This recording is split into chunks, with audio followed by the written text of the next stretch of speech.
বন্ধুরা সারা বছর টিকটিকি দেখতে পাচ্ছ, কিন্তু দিওয়ালি বা ধনতেরাসের দিন দেখবে একটাও টিকটিকি দেখবে না। যদি দেওয়ালে একজোড়া টিকটিকি বাই চান্স দেখে নাও, 100% গ্যারান্টি দিয়ে বলছি তোমার বাড়িতে মা লক্ষ্মীর শুভ আগমন ঘটতে চলেছে, তোমার বাড়িতে টাকার বৃষ্টি হবে।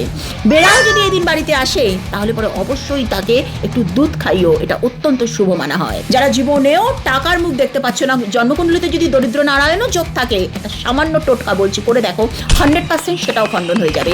একটা আখের টুকরো নেবে, তার মধ্যে মেখে সিঁদুর দিয়ে 8টা মিন্দি লাগিয়ে দেবে। তারপর একটা লাল মৌলি সুতো নিয়ে অষ্টলক্ষ্মীর নাম একটা করে নেবে আর একটা করে গিট বেঁধে দেবে। আদ্যালক্ষ্মী, বিদ্যালক্ষ্মী, সৌভাগ্য লক্ষ্মী, অমৃত লক্ষ্মী, কাম লক্ষ্মী, সত্য লক্ষ্মী, ভোগ লক্ষ্মী এবং যোগ লক্ষ্মী। তারপর এই জিনিসটা মা লক্ষ্মীর সামনে রেখে দাও এবং সারা বছর এটা পড়ে থাকুক। দেখো ধীরে ধীরে কিছুদিনের মধ্যেই তোমার জীবনে যে কোনো ভাবে হোক টাকা আসতে থাকবে। মা লক্ষ্মীর খুব প্রিয় হচ্ছে আমলকি। 8টা আমলকি মা লক্ষ্মীকে দিয়ে রাখো, কম দিলে হবে না। তারপর দেখো তোমার জীবনে কিরকম চমৎকার ঘটে যায়। অষ্টলক্ষ্মীর নামের সাথে 2-3 রকমের মন্ত্র আছে। তোমরা যদি টোটকাটা করবে মনে করে থাকো, তাহলে তোমাদের রাশিটা মেনশন করো, আমি বলে দেবো কোন রাশির জন্য কোন মন্ত্রটা চলবে।